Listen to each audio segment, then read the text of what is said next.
Nelson Piquet suspendu du British Drivers Club. Le BRDC donc suspend le statut de membre honoraire de Nelson Piquet pour ses commentaires sur Hamilton. Donc, je peux vous rappeler ce qui s'est passé il y a quelques jours. Voyons donc ce qu'a déclaré le BRDC. Le conseil d'administration de la BRDC a pris note du fait que, dans un podcast brésilien en novembre dernier, Piquet Senior, membre honoraire de la BRDC, a décrit Hamilton en utilisant une expression raciale offensante en portugais. Les excuses présentées hier par Piquet Senior ont également été notées. Compte tenu de la politique de tolérance zéro du BRDC à l'écart de tout acte impliquant ou suggérant du racisme, le conseil d'administration du BRDC a conclu que l'utilisation par Piquet Senior d'un langage radicalement offensant pour décrire un autre membre du BRDC, Hamilton, est inacceptable et représente une conduite totalement inappropriée pour un membre honoraire du BRDC, nonobstant ses excuses ultérieures. En conséquence, nous avons informé Piquet Senior que son adhésion a été suspendue avec effet immédiat.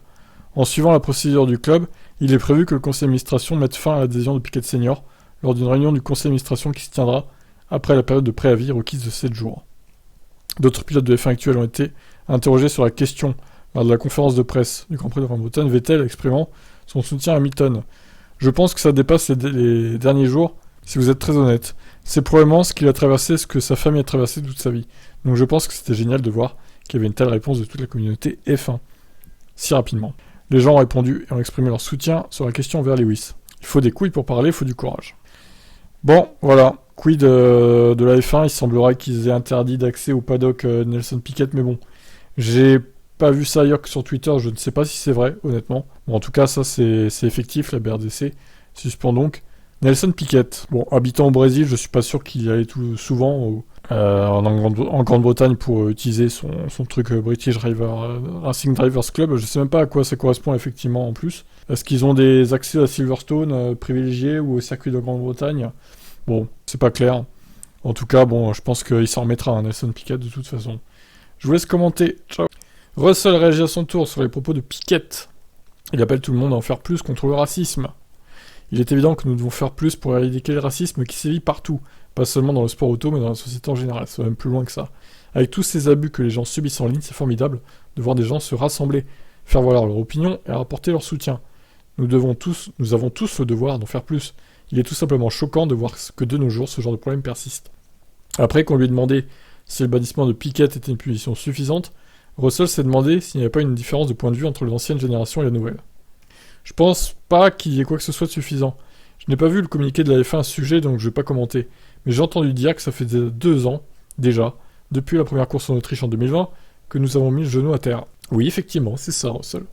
Lorsqu'il a été décidé que nous devions arrêter de le faire, beaucoup de personnes nous ont demandé pourquoi, car ce n'est pas comme si le racisme était subitement devenu de l'histoire ancienne.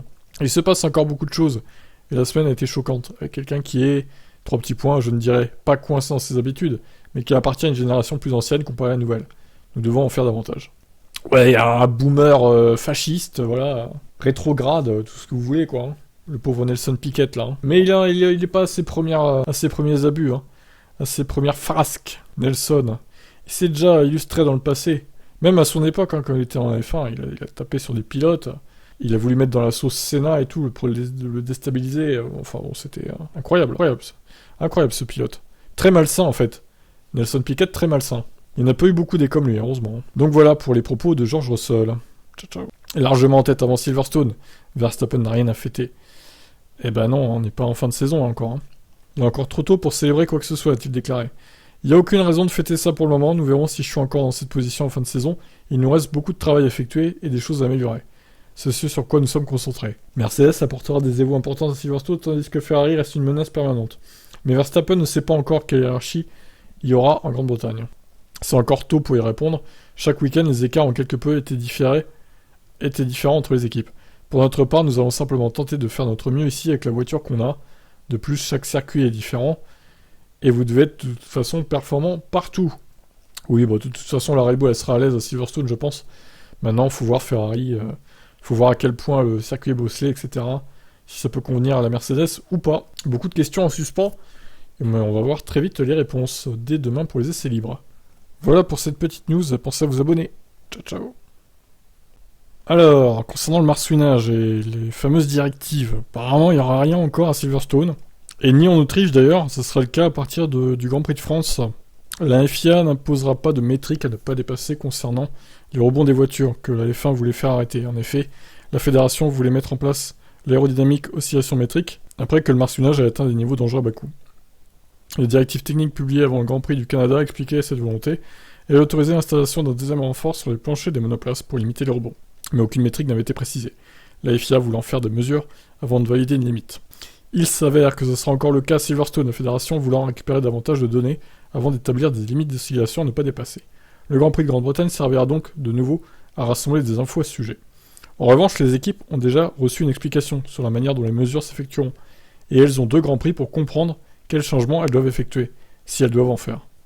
À partir du Grand Prix de France, les nouvelles normes liées au marsuinage imposeront une limite dans les mouvements verticaux de la voiture, tandis que de nouvelles consignes autour de la rigidité du plancher et de la planche sous la voiture seront appliquées.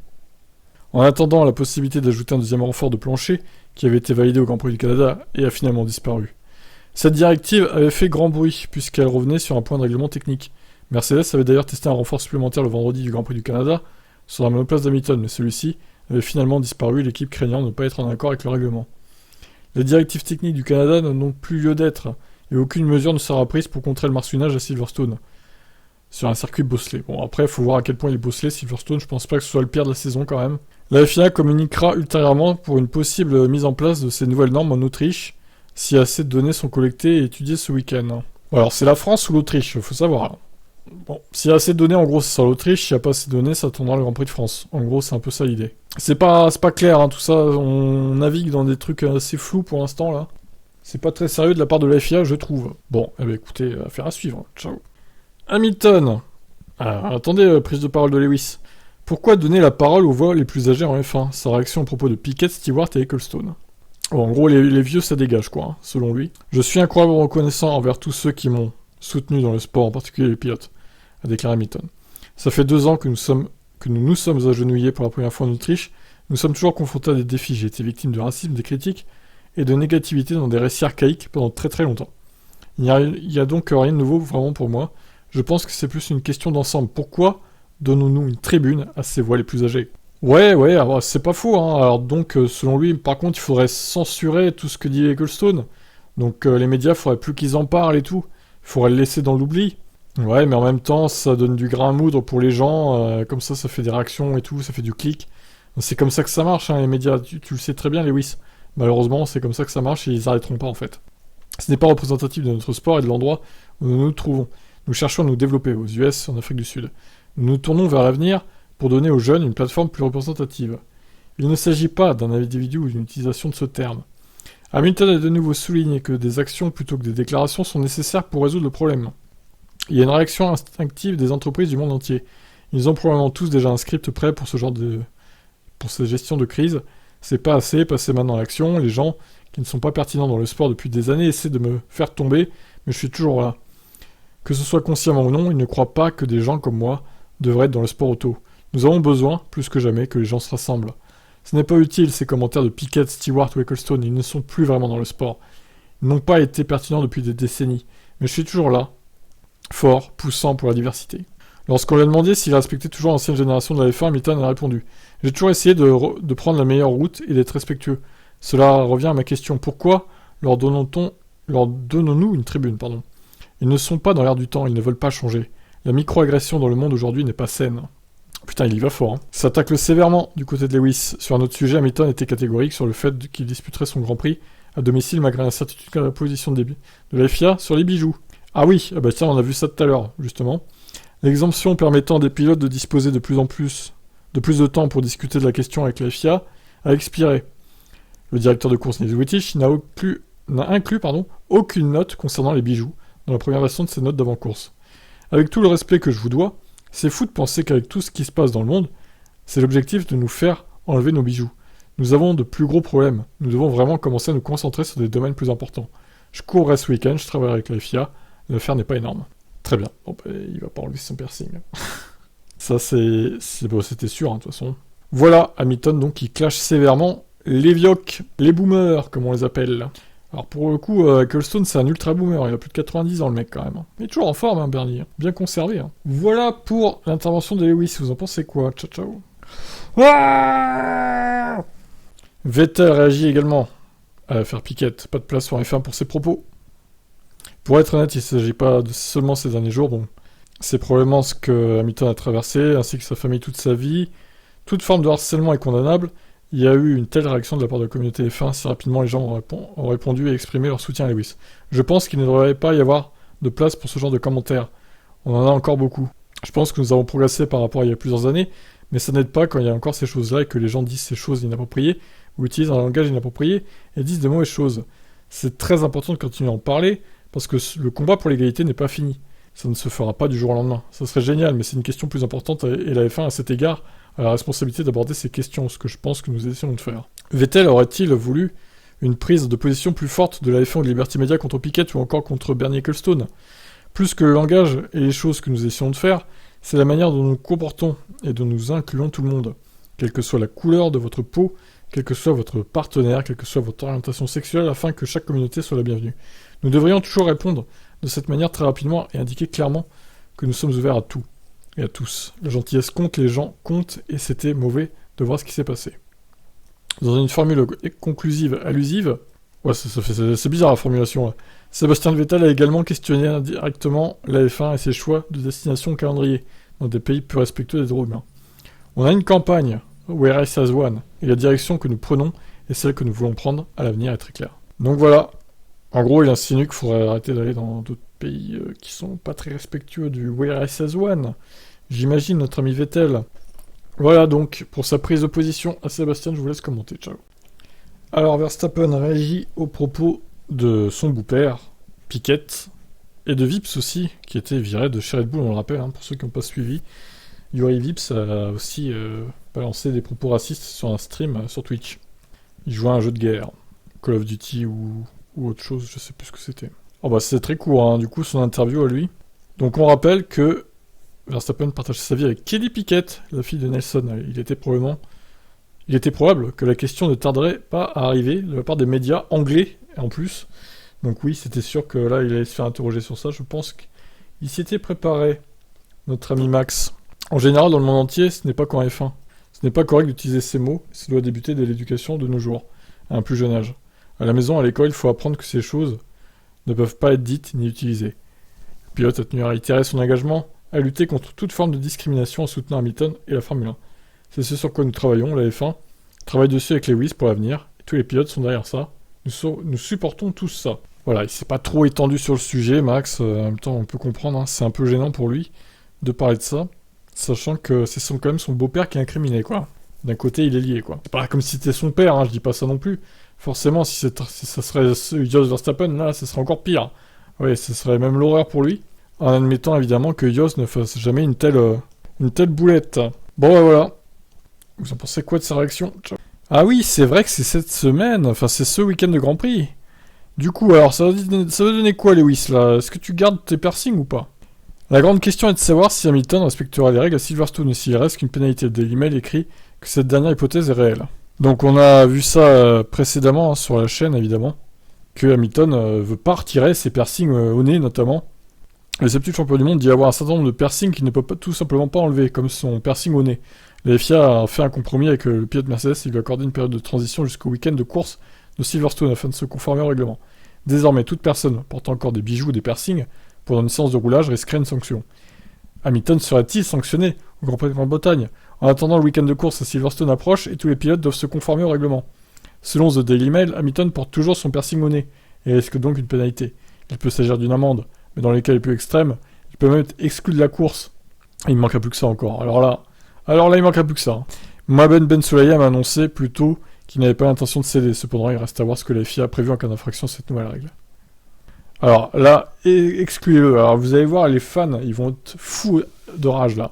Ils vont boycotter votre Grand Prix et l'audience va s'effondrer, on parie. Bon, en vrai, je sais pas ce qu'ils ont prévu, la FIA, mais effectivement, c'était bien ce jour-là. Donc, Grand Prix Grande-Bretagne, la date fatidique pour Hamilton pour retirer ses piercings et ses bijoux, donc il ne l'a pas fait. Et ça m'étonne pas parce qu'il comptait pas le faire de toute façon. Donc, à voir ce qui va se passer maintenant. Vous pensez qu'il va se passer quoi? Peut-être une amende, petite financière, dans un premier temps, dans les 2-3 premières courses, l'amende va grossir. Puis après, bah quoi, ça va être sanction sur la grille.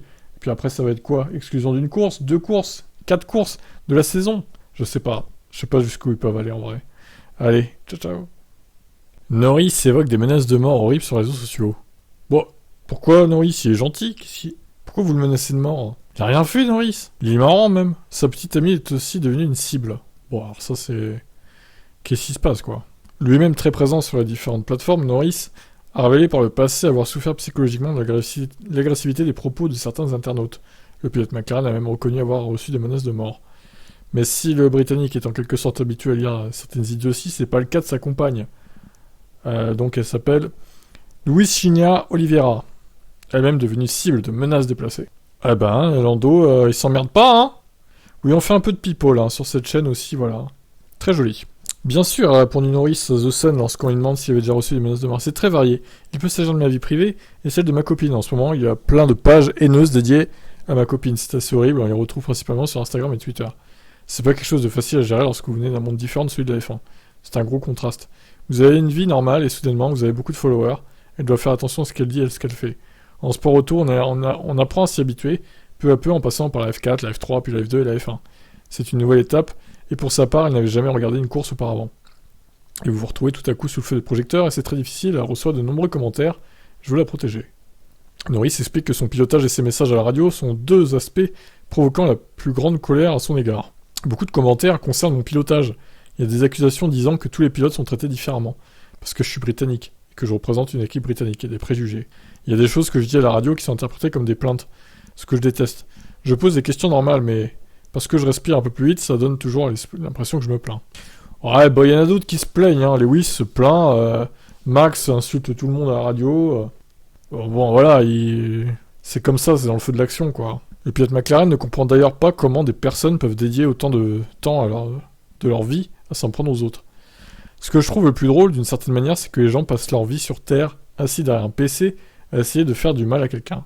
Lorsque des gens créent de fausses pages, de faux chats, ou de fausses conversations WhatsApp, je me dis, vous avez vraiment que ça à faire de vos vies. Vous passez vraiment votre vie à faire ça. Ils gâchent leur vie. Nous n'en faisons pas assez. Je reporte tout ce que je vois, mais il y a tant de choses, je n'ai pas le temps de tout regarder. Je veux courir, voyager à travers le monde, rencontrer de nouvelles personnes et connaître de nouvelles expériences. Pendant que ces gens-là sont dans leur chambre, assis derrière leur PC, je trouve leur choix de vie hilarant. Ah, mais il a pas tort, hein. Malheureusement, après, il y a des gens, malheureusement, ils n'ont pas eu de ta chance aussi, Norris. Et ils s'enferment dans ça pour exister plus, on va dire, pour avoir l'impression de plus exister. C'est triste, hein, je reconnais, hein, c'est pas bien de faire ça même, mais bon. C'est quand même étonnant, hein, toutes ces histoires de menaces de mort. Sachant que Norris, bon, c'est pas le pilote, c'est même le pilote, je crois que c'était pas lui le plus aimé de la F1, il me semble. On avait vu ça l'an dernier. Je crois que, ouais, c'est l'un des plus aimés de la F1. Il est loin d'être le plus détesté. Alors imaginez le pilote le plus détesté, hein. Je sais pas qui ça peut être d'ailleurs. Latifi peut-être. Bon allez, qu'est-ce que vous en pensez de tout ça? Ciao. Barrichello donne son avis sur la situation de Ferrari. Eh oui, en tant que lui, ancien pilote Ferrari, entre 2000 et 2005, Rubens let pass Michael for the championship, Rubens. On se souvient évidemment de cette pauvre phrase de Jean Todt en 2002. Lamentable. Le Brésilien estime que Charles Leclerc, qui a perdu de nombreux points lors des 4 dernières courses en raison de problèmes de fiabilité ou de stratégie, peut encore remporter le titre, malgré le retard qu'il accuse sur Max. Je dirais que oui. L'équipe a tout ce qu'il faut entre ses mains. Il y a quelques courses, ils étaient toujours en tête du championnat. Je ne vois pas pourquoi ça pourrait pas arriver à nouveau. Il suffit de cligner des yeux. Quelquefois, la situation peut s'inverser. Il reste encore de nombreuses courses à disputer. C'est notamment la fiabilité du moteur qui a plombé les derniers Grands Prix de Ferrari, et Barrichello pousse ainsi l'écurie italienne à progresser dans ce domaine. La fiabilité sera l'un des facteurs les plus importants. Le passé l'a déjà prouvé. Pour les équipes, la clé sera de bien travailler pour améliorer la voiture. Red Bull a l'air très fiable et rapide, et vous avez besoin de ces deux aspects pour remporter le titre. Vainqueur de 11 courses en carrière, en F1, Rubens Barrichello est associé à Michael Schumacher, dont il a été le coéquipier pendant 6 saisons chez Ferrari, et il occupait de façon assez claire le rôle du numéro 2. Carlos Sainz, aujourd'hui en difficulté par rapport à Leclerc, sera-t-il le nouveau Barrichello? Ce dernier préfère ne pas rentrer dans le débat. Je vais être ciblé au Brésil à cause de ce que je dis. Tout ce que je peux affirmer, c'est que Ferrari possède 2 très bons pilotes. Le reste, c'est de la politique, et ça ne m'intéresse pas. D'accord, il a peur de représailles au Brésil, Rubens. C'est étonnant, ça. Pourquoi il a peur, là? Il a peur d'être la risée du Brésil et de se prendre des insultes de la part de Nelson Piquet, peut-être. Même si c'est Barrichello n'est pas noir, pour le coup. Bon, eh ben écoutez, étonnant. En tout cas, d'après ce qu'il dit, il croit toujours au titre pour Ferrari. Après, on peut pas les mettre de côté, hein. Il reste encore beaucoup de courses, c'est sûr, mais bon. Red Bull est mieux parti pour l'instant. Ça, c'est un fait. On verra comment ça se déroule. Ciao, ciao. Mercedes et Hamilton lancent 2 initiatives pour la diversité en F1. Alors voyons. En pleine polémique suite aux propos racistes tenus par Nelson Piquet, Mercedes et Hamilton ont annoncé les premiers efforts concrets de la mise en œuvre de leur initiative Init Partnership, lancée l'an dernier pour promouvoir la diversité dans le sport auto. 2 premières dotations ont été attribuées par le programme. La première à la Fédération automobile britannique dans le cadre du programme de la FIA Girls on Circuit. Cette dotation visera à atteindre jusqu'à 8000 femmes âgées de 8 à 24 ans afin de les accompagner pour qu'elles suivent des études en relation avec le monde du sport automobile, alors que les bancs d'étudiants comptent bien peu d'étudiantes dans les matières scientifiques aujourd'hui. La deuxième dotation est apportée à la Royal Academy of Engineering. Elle permettra de soutenir les études en ingénierie de 10 étudiants noirs. Ces 2 prochaines années, le coût des études est en effet très élevé au Royaume-Uni. Chaque étudiant recevra 25 000 livres pour payer ses frais d'inscription et de logement. L'objectif est que 90% d'entre eux travaillent à terme dans le sport auto, et pourquoi pas en F1. Sans faire de lien avec l'affaire Piquet, Hamilton a rappelé l'importance de son engagement pour plus de diversité dans le sport. Je suis très fier de voir Init annoncer ses 2 premières subventions aujourd'hui. Beaucoup de travail a été accompli en coulisses depuis le lancement et je suis ravi que Mercedes et moi puissions continuer à démontrer notre engagement à créer une industrie plus diversifiée de cette manière. On a choisi ces subventions parce qu'elles visent à soutenir des personnes issues de 2 groupes démographiques cruciaux et surreprésentés, ce qui nous rapproche de notre objectif d'augmenter le nombre de femmes et de talents noirs dans ce sport. Les événements de cette semaine nous ont montré pourquoi il est toujours urgent de faire pression pour une meilleure représentation de notre secteur. Ouais, bon, les événements de cette semaine, on sait ce que c'est. Hein. Du coup, il n'y a pas trop de doute. Plus que jamais, nous devons nous concentrer sur la façon dont nous pouvons agir pour changer le sport auto pour le mieux, et ceci est une nouvelle étape passionnante. Toto Wolff, directeur de l'écurie, a quant à lui commenté en ces termes le renforcement de l'initiative lancée avec son pilote. Qu'il s'agisse de mettre en valeur des parcours inspirants qui montreront la voie à suivre, les possibilités à l'horizon, à des milliers de filles et de jeunes femmes au Royaume-Uni ou d'un soutien académique pour certains des étudiants noirs en ingénierie les plus brillants du pays. Nous avons l'intention que chaque initiative apporte une contribution tangible à la construction d'une industrie du sport auto plus diversifiée et inclusive. Bon ben voilà, c'est bien noble tout ça, hein, bravo à eux d'avoir mis ça en place. Qu'est-ce que vous en pensez vous? Est-ce que ça servira ou pas? Allez, ciao. Verstappen tacle les tactiques de Mercedes. Qu'est-ce qu'il a encore de cassé, Max? Le W13 avance comme un kangourou en piste. D'accord. Verstappen a attaqué Mercedes et s'est plaint concernant le marsouinage auprès de la FIA, ce qui a accouché d'une directive technique avant le Canada. Directive qui reste à affiner, pour pouvoir être mise en application. Selon le champion du monde en titre, il s'agit juste d'une tactique de Mercedes qui vise à connaître les secrets des autres équipes. Pas mal de voitures dans la ligne droite marsouinent, surtout cette belle voiture grise, la Mercedes, qui avance comme un kangourou. En gros, avec cette nouvelle argumentation, parce que nous générons également plus d'appui à partir du plancher, ce qui se passe, c'est que la voiture est aspirée au sol. Et il y a un certain décrochage sous le plancher. Quand elle est trop basse, la voiture monte, puis redescend, et ainsi de suite. Certaines des équipes ont plus de contrôle que d'autres. Et quand ça se produit à 300 km/h, ça peut être douloureux pour certains, si c'est vraiment agressif, reconnaît Verstappen. Mais une équipe en particulier se plaint beaucoup. C'est pourquoi maintenant, elle essaie, avec ses tactiques, à travers la FIA, d'enquêter, d'avoir des clarifications et d'essayer de comprendre comment nous limitons ce genre de choses. Ah là là, il s'en prend encore à Mercedes, Max, décidément. Il n'arrête pas, hein. Bon, est-ce que la presse l'a interrogé sur Nelson Piquet, là? Ce serait bien. On veut savoir. Vous en pensez quoi? Est-ce que ce sont des tactiques fourbes de Mercedes? Ciao. Alors, on a vu hier sur Team Motorsport que Russell visait la victoire si la Mercedes est capable du podium. Bon là, visiblement, il nous dit que la Mercedes ne passera pas Copse à fond, selon lui. Il doute qu'il puisse franchir le virage de Copse à Silverstone sans lever le pied en raison du problème de tenue de route. Alors ça, c'est pas bon. Ça commence très mal, hein, déjà. Je suis sûr que la Red Bull et la Ferrari pourront le passer à fond, par contre. Bon, les autres équipes, peut-être pas non plus, mais... Bon, voyons ce qu'il a dit. L'évolution des F1 a rendu le passage de Copse beaucoup plus simple ces dernières années. Lever le pied dans ce virage à droite ne s'imposait plus comme une nécessité, notamment en raison des rebonds. Mais en raison des rebonds persistants dans les virages rapides, Russell se montre moins optimiste pour cette édition. Ça nous a tous pris par surprise lorsque nous sommes allés à Barcelone et que nous n'avions pas de marsouinage en ligne droite, mais que nous rebondissions dans les virages rapides, virages 3 et 9. Si on écoute notre tour embarqué en qualif, ou un tour d'une Ferrari, on entend crac crac crac crac dans les virages 3 et 9. C'était à 250 km/h et Copse est à 300 km/h. Ce sera pas facile de le prendre, mais je pense que plusieurs équipes sont dans le même bateau. Je suis sûr que je ne le prendrai pas à fond le virage, cette année, même si nous avons beaucoup plus d'appui à haute vitesse. Ah, c'est con, franchement. Écoutez, on verra si Red Bull ou Ferrari le prend à fond. Peut-être qu'une des deux le prendra pas à fond non plus, je sais pas. Peut-être que Red Bull y arrivera et pas Ferrari. En tout cas, le prendre à fond, ça sera un véritable avantage pour l'équipe qui y arrive, sur le temps autour. Russell est cependant intrigué par le fait que Mercedes a été l'équipe la plus rapide dans les virages rapides de Barcelone malgré sa mauvaise tenue de route. il est possible que le scénario se répète à Silverstone. Je pense qu'on a toujours su que la W13 avait beaucoup de potentiel. On se rend compte que maintenant, que les 3 dernières courses nous ont pris par surprise, dans le sens où elles sont toutes très différentes du Grand Prix d'Espagne, et qu'elles sont toutes très similaires. Les 3 circuits urbains sont tous très bosselés et ont tous des virages lents. Donc si on a une voiture rapide dans les virages lents, et très robuste sur les bosses et les vibreurs, on va être rapide dans ces 3 courses. Et la suite du calendrier propose des circuits similaires au profil de Silverstone, avec des virages rapides. De quoi faire passer un bon mois de juillet à Mercedes? Russell n'en est pas si sûr. On va à Silverstone, on va en Autriche. Au Paul Ricard à Budapest, ce sont des circuits plus traditionnels. Mais le fait est que nous découvrons des problèmes différents de notre package sur chaque circuit avec lequel nous nous rendons. Donc, il n'y a aucune garantie que nous allons faire un carton lors des prochaines courses.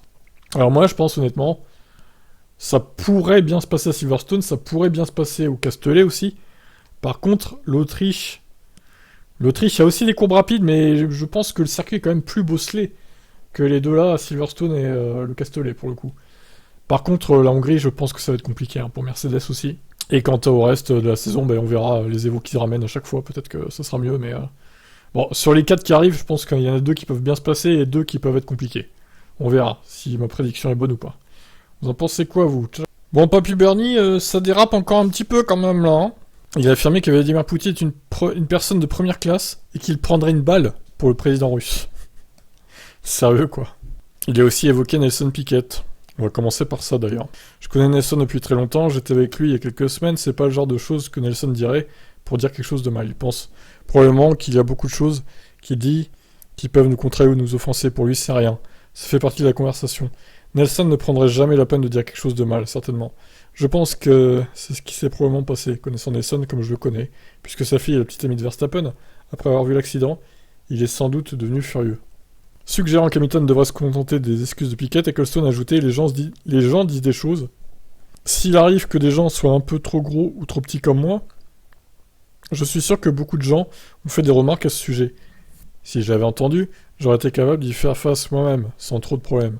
Je suis surpris que Lewis ne l'ait pas simplement balayé d'un revers de main. Nelson s'est excusé, donc tout le monde semble ou devrait être content. Concernant Poutine, je prendrais quand même une balle pour Poutine. Je préférais que ça ne fasse pas mal, mais si c'est le cas, je prendrais quand même une balle pour lui, parce que c'est une personne de première classe et je crois que ce qu'il fait est la bonne chose à faire. Il le fait pour la Russie.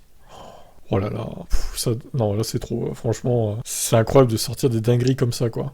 Malheureusement, il est comme beaucoup d'hommes d'affaires comme moi, nous faisons des erreurs de temps en temps. Suggérant que la guerre aurait pu être arrêtée par le président Zelensky, Ecclestone a ajouté « Quand on fait une erreur, il faut faire de son mieux pour s'en sortir. Si ça avait été mené correctement, l'autre personne en Ukraine, sa profession, je crois savoir qu'il était comédien. Je pense qu'il a l'air de vouloir continuer cette profession, parce que s'il avait réfléchi, il aurait certainement fait un effort assez important pour parler à Poutine, qui est une personne sensée, et qui l'aurait écouté, pour le moment, fait quelque chose à ce sujet. C'était pas intentionnel. Regardez combien de fois l'Amérique s'est déplacée dans différents pays qui n'ont rien à voir avec l'Amérique. En fait, l'Amérique, c'est leur business. Ils aiment la guerre, c'est bon pour eux. Alors la F1 a répondu à ça, quand même. Il ne cautionne pas du tout. Ecclestone est un personnage plus controversé que jamais. Il a fait la une des journaux au début du mois lorsqu'il a été arrêté pour avoir été trouvé avec une arme à feu dans un aéroport brésilien. La F1 se sépare encore davantage d'Ecclestone, et elle a répondu aux commentaires faits dans l'émission Good Morning Britain par cette déclaration. Les commentaires faits par Ben Ecclestone sont ses opinions personnelles et sont en contraste très fort avec la position des valeurs modernes de la F1. Fin de la réponse. Voilà, et bien heureusement qu'il gère plus la F1 lui quand même. Hein. Putain. Bon, s'il avait continué de gérer la F1, je pense que on serait quand même allé en Russie cette année, et le contrat n'aurait pas été rompu. Bon bref, là c'est vraiment trop. Faut vraiment qu'il se taise en fait, Ecclestone, c'est plus possible. Hein. Vous en pensez quoi? Ciao. Toto Wolff, Mercedes aura son mot à dire quelquefois cette année, autant en piste que lors des réunions avec les patrons. On rappelle, Horner avait dit qu'il s'était mis en colère de façon théâtrale sur la question du marsouinage devant les caméras Netflix. Wolff a répondu à ça, ces flèches empoisonnées ne m'ont pas blessé, à ressembler plus à des boulettes de mousse de pistolet. Quoi? Je suis ni en colère, ni intimidé, pas du tout, j'aime vraiment la controverse. En ce moment, je suis moins sur le balcon et beaucoup plus sur la piste de danse. Il est important de maîtriser les problèmes.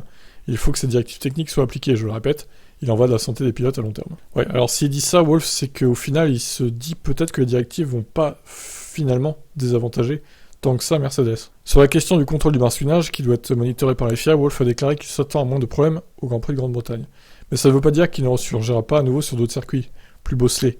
On doit agir pour les pilotes. 19 d'entre eux l'ont demandé, même si certains Red Bull ont mystérieusement changé d'avis en public. Et celui qui ne l'a pas demandé, c'était Alonso. Hein. On rappelle. Mercedes devra en tout cas s'en sortir sur les prochaines courses selon lui. Nous avons altéré notre concept parce que nous ne pouvons pas rouler aussi bas que nous l'avons développé. Si nous allons dans la bonne direction maintenant, je crois que nous y allons. Nous ne serons plus 8 dixièmes derrière, mais beaucoup moins. Du moins, c'est mon souhait. Heureusement, oui. Il est important pour nous de maîtriser les rebonds avec ou sans l'aide de la FIA. Seuls les imbéciles sont optimistes. Mais Silverstone et le Castellet conviennent mieux à notre voiture. Alors voyons ce que dit le chronomètre, car il ne ment jamais. Ouais, il y aura l'Autriche entre les deux. Hein. Ça va être un peu violent pour Mercedes l'Autriche, je pense. Wolff a également nié qu'Hamilton a perdu sa motivation en 2022. À cause de 2021. Et des perfs 2022. Il s'est fixé ses nouveaux objectifs. C'était une grande joie de voir qu'il est heureux et complètement au-dessus de ces choses, comme on peut le voir dans sa réaction à certaines déclarations récentes. Ah, on lui a demandé de parler du scandale Piquet. Wolff a répondu « Des choses comme ça sont tout simplement superflues. » En ce qui concerne le championnat 2022, cependant, il admet que le champion du monde en titre Max Verstappen est en train de courir vers son 12e titre. Max est dans une catégorie à part avec cette voiture, vous devez le reconnaître. Ce n'est pas bon pour la F1 d'avoir un champion du monde si tôt. Donc j'aimerais voir un duel entre Red Bull et Ferrari jusqu'à la dernière course à Abu Dhabi. Mais ça ne ressemble pas à ça pour le moment parce que Ferrari se débat avec la fiabilité. Et lorsqu'on lui a demandé si Mercedes pouvait s'améliorer suffisamment pour venir les perturber en tête de course, Wolff a répondu « Nous serons de retour et nous aurons notre mot à dire quelquefois cette année, mais ça n'arrive tout simplement pas du jour au lendemain. Nous les laisserons donc jouer un peu, puis nous écrirons la grande histoire de notre tour. La fiabilité est définitivement notre point fort, mais de manière réaliste, beaucoup de choses doivent mal tourner chez Red Bull pour pouvoir les rattraper. » Eh ben oui, c'est sûr, parce qu'ils sont carrément au-dessus en termes de perfou, malheureusement. Bon voilà, je crois que il est assez lucide, hein, il sait très bien que Mercedes n'est pas au niveau, et que ça va être difficile de revenir, mais il s'attend peut-être à des coups d'éclat sur certains Grands Prix, peut-être même une victoire surprise des deux Mercedes, que ce soit Hamilton ou Russell, qui est capable aussi de gagner des courses, clairement. Voilà pour ça, je vous laisserai, ciao. La F1 testera les composés obligatoires en Q1, Q2, Q3 lors de 2 qualifs en 2023. Une réduction du nombre de pneus en vue pour l'écologie. Alors, bon ça c'était prévu hein, de toute façon. Le règlement révisé pour la séance de qualif de Formule 1 2024 sera testé lors de 2 Grands Prix en 2023. Alors seulement 2 Grands Prix, je trouve que pour un test, c'est pas énorme. Ils auraient pu en faire ça sur 4 ou 5 Grands Prix, ça aurait été plus représentatif. Là, 2 Grands Prix, c'est un peu light, je trouve, pour tester si le format sera adopté totalement en 2024. Dans le format modifié, la structure de la séance de qualif en 3 parties restera inchangée en termes de durée et le nombre de pilotes éliminés à la fin de chaque segment. Cependant, dans une modification du format existant, les pilotes devront utiliser des composés de pneus spécifiques à chaque étape de la session. Alors, les pneus durs seront autorisés en Q1, seulement eux, tandis que seuls les pneus médiums seront autorisés en Q2. Et les pilotes seront alors autorisés à utiliser uniquement les tendres lors de la bataille pour le top 10 et la pole position en Q3. Toute spécification de pneus sera autorisée dans le cas où la session est déclarée humide. Les pilotes auront une allocation de pneus réduite pour les 2 week-ends au cours desquels le format de qualif modifié est testé, passant de 13 à 11 trains, dans le but de réduire l'empreinte carbone de la F1. Sur ces 11 trains, ils ont droit à 3 trains de dur, 4 de médium et 4 de tendre. Sous le format actuel où 13 trains sont autorisés, les pilotes ont 2 trains de dur, 3 de médium et 8 de tendre. Le format modifié a été proposé par la commission F1 en avril et approuvé par la FIA lors du Conseil mondial ce mercredi. Ouais, alors, que penser de ce nouveau format ? Je trouve que c'est pas mal. Bon, il y a des équipes qui vont sûrement gueuler parce qu'elles sont plus rapides en tendre qu'elles ne le sont en dur, même si je sais évidemment que le pneu dur est plus lent, mais par rapport à d'autres équipes, je veux dire, elles sont peut-être plus lentes en dur, donc ça va peut-être gueuler à cause de ça. Donc, je sais pas. On va voir ce que ça donne sur les 2 courses qui seront les tests grandeur nature, finalement, de cette nouvelle réglementation. Vous en pensez quoi, vous ? Ciao. La FIA a introduit plusieurs changements de règles pour la F1, avec un report confirmé des règles 2026 pour le moteur. La réunion est organisée par Momo, avec le vice-président de la FIA pour le sport Robert Reid, et les membres du conseil assistant à la réunion en personne ou par vidéoconférence. Les réglementations régissant la limitation des voitures lors des tests de pneus ont été mises à jour ainsi. Aucune pièce de test, logiciel de test, changement de composant ou changement de configuration ne sera autorisé, qui donne aux concurrents une quelconque information sans rapport avec les tests de pneus Pirelli. Les changements de réglage mécanique, les changements de contrôle pour le pilote, les changements de logiciel de composants ne seront autorisés que si nécessaire pour l'évaluation correcte des pneus ou mener des tests de pneus à bien. Ouais, j'ai l'impression qu'ils se sont rendus compte que les équipes magouillaient pas mal lors des tests Pirelli et qu'ils en profitent pour tester des nouvelles pièces plus qu'ils ne devraient. Donc ils ont légiféré là-dessus. Le calendrier des activités médiatiques officielles pré-événement pour les pilotes a été mis à jour. Cette activité se déroulera désormais dans une fenêtre de 2 heures, 23 heures avant le début prévu des essais 1. Ça commencera dès demain à Silverstone, donc aujourd'hui. Les tests de flexibilité pour le bord de fuite du plan principal de l'aile arrière et la flexibilité de l'aile boomerang inférieure ont été mis à jour. Le carburant pourra désormais être refroidi à 20 degrés lors des courses les plus chaudes. La température de référence sera prise 1 heure avant la séance. La réglementation concernant la rétroviseur a été mise à jour pour permettre une meilleure visibilité vers l'arrière. Ça, c'est pas plus mal. À la suite des soucis de fiabilité rencontrés cette année, une mise à jour des règles a été effectuée, permettant de remplacer une unité de puissance dans le parc fermé par l'une des spécifications plus récentes dans le pool. Ça évitera le départ depuis la voie des stands. Ouais, ok, alors... attendez, ça c'est... C'est dès maintenant, ça, en fait? Bon, c'est un peu dégueulasse pour ceux qui sont partis des stands à cause de la règle précédente. Du coup, comme Tsunoda par exemple, il me semble. C'est un peu étonnant de changer ça dès maintenant. Hein. Une disposition a été prise pour permettre des réparations temporaires aux unités de puissance. Le Conseil mondial a également été informé de l'état d'avancement du règlement 2026 sur les unités de puissance qui doit être finalisé et présenté avant la prochaine réunion du Conseil mondial du sport auto, à la suite d'un travail considérable et de consultation entre la F1, la FIA, les motoristes actuels et les nouveaux entrants potentiels. Ces règles auraient normalement dû être finalisées le 29 juin donc. La prochaine réunion est prévue le 19 octobre. What? Ouais, vache, ils vont devoir attendre Volkswagen là. Hein. Alors, à moins qu'ils annoncent ça avant, peut-être quand même. Je vois mal à attendre 3 mois encore. 3 mois et demi même. Ça paraît beaucoup. Donc voilà, ces changements qui auront lieu finalement dès cette saison. On ne perd pas de temps à la FIA. Allez, ciao. Alpine alignera une A522 fortement évoluée à Silverstone, nouveau plancher et une nouvelle carrosserie. Oh là, attention, ça va faire mal. Hein. Ah, c'est sous forme d'interview, ça va être un peu chiant. Bon, ça va, c'est pas très long. Donc pas de fry. Hein. On revient sur le Grand Prix du Canada qui a laissé un arrière-goût amer, qui a vu l'équipe partir en première ligne de la grille, et puis se foirer totalement après. Hein. Alonso ayant même fini derrière Ocon. Quels sont les principaux éléments à prendre en compte pour affronter Silverstone? Silverstone est un circuit fantastique pour la F1, car la majorité de ses virages, ô combien célèbres, comme Copse, Beckett, Maggots, sont négociés à grande vitesse, ce qui est grisant pour les pilotes comme pour les spectateurs. Lors des premières courses de la saison, l'Alpine se comportait mieux dans les virages à haute vitesse que dans ceux à basse vitesse, mais les développements que nous avons apportés ont permis d'équilibrer cela. Le principal point d'interrogation à Silverstone est souvent la météo, mais qu'il pleuve ou qu'il fasse sec, nous savons pouvoir être compétitifs.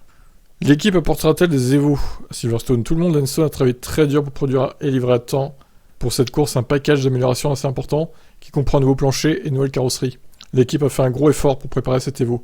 Il faut donc féliciter les personnes impliquées pour avoir réussi à respecter jusqu'à présent le planning de mise à jour. Quel regard l'équipe porte-t-elle sur son départ en première ligne et sa double présence dans les points au Canada? C'est une bonne chose d'avoir marqué 10 points au Canada, mais la principale leçon à retenir, c'est combien il est important d'avoir une voiture fiable. Malheureusement, Fernando a rencontré 2 soucis en course. L'un qui a affecté les perfs de son power unit, et l'autre la suspension. Ce qui, après une superbe qualif, lui a annihilé toute possibilité de se battre pour le podium. Ce dernier problème a entraîné du graining sur les pneus, et ce sans parler de son manque de réussite avec les interventions de la voiture de sécurité.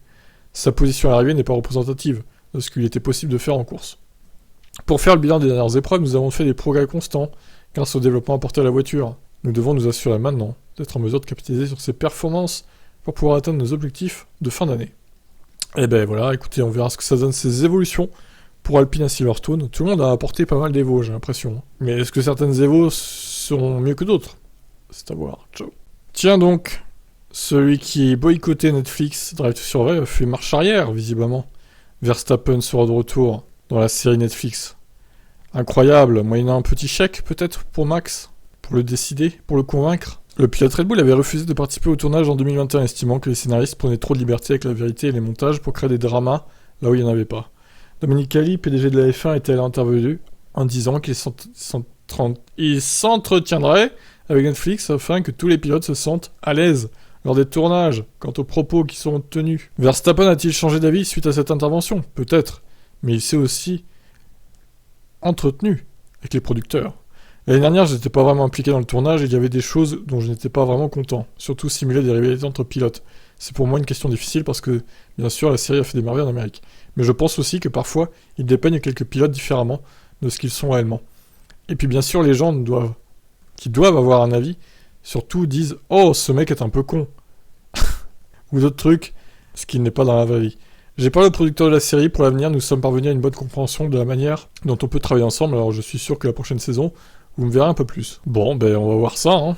Alors tous les fans de Max qui disaient « Ah mais c'est de la merde, Drive to Survive, il a raison de pas participer à cette émission de merde. » Voilà, bon bah maintenant il a fait marche arrière, il va participer comme les autres.